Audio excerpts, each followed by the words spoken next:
صباح الخير أو مساء الخير على حسب وقت ما بتشوفوني. النهارده هنعمل أحلى مكرونة محمرة. سيبكم بقى من أي طريقة كنتوا بتعملوها للمكرونة المحمرة وجربوا الطريقة دي. حاجة كده عظمة، آخر طعم. يلا بينا نشوف المكرونة المحمرة بتاعتنا هنعملها ازاي النهارده.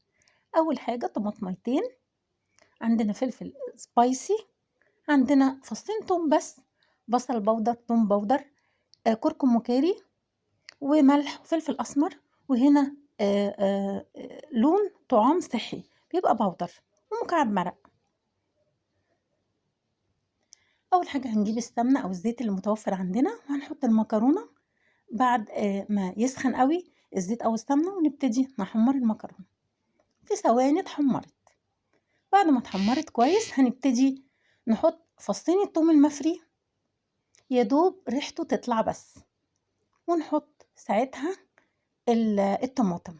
زي ما انتم شايفين كده قلبنا التوم تقلبتين 3 كده، بعد كده حطينا الطماطم، وهنبتدي نقلب الطماطم القطع الصغيرة على المكرونة. بس أنا حطاها قطع كبيرة شوية عشان بنشيلها ما بنحبهاش، بس بتدي طعم. حطينا الفلفل السبايسي، وحطينا فلفل رومي، وحطينا فلفل ألوان. أي حاجة موجودة عندك ممكن تحطيها، لو ما عندكيش فلفل ألوان تحطي فلفل رومي المتوفر عندك. حطيت المكعب المرق وابتديت برضو ألفهم مع بعض. زي ما انتم شايفين محضرة مية سخنة أو شوربة اللي متوفر عندي، وابتديت إن أنا أضيفها على المكرونة زي ما انتم شايفين.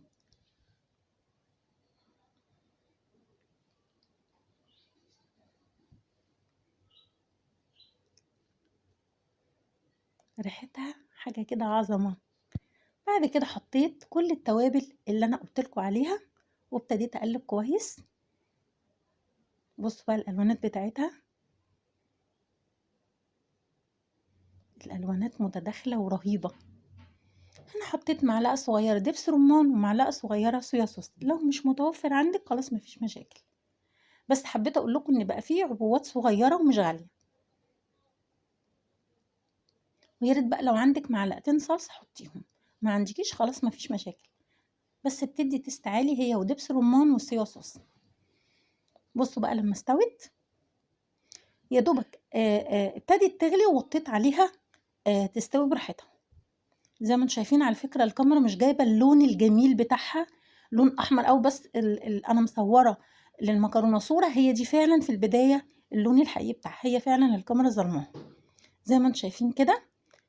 لو عندك، انا كان عندي دلوقتي شريحتين بانيه، لفيتهم بنص معلقه بصل، وحطيت نفس التوابل اللي انا حطيتها على المكرونه على شريحتين البانيه، وابتديت ان انا احط لها ميه سخنه لغايه ما اتحمرت في بعض، وهحطها من فوق الوش زي ما انتم شايفين، وبرده حطيت لها لون.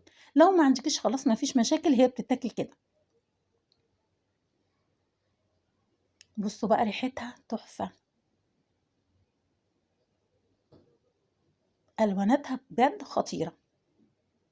ان شاء الله الوصفه بتاعتي تعجبكم، ولو عجبتكم يا ريت تعملوا لايك وشير واشتراك في القناه، وما تنسوش تفعلوا الجرس.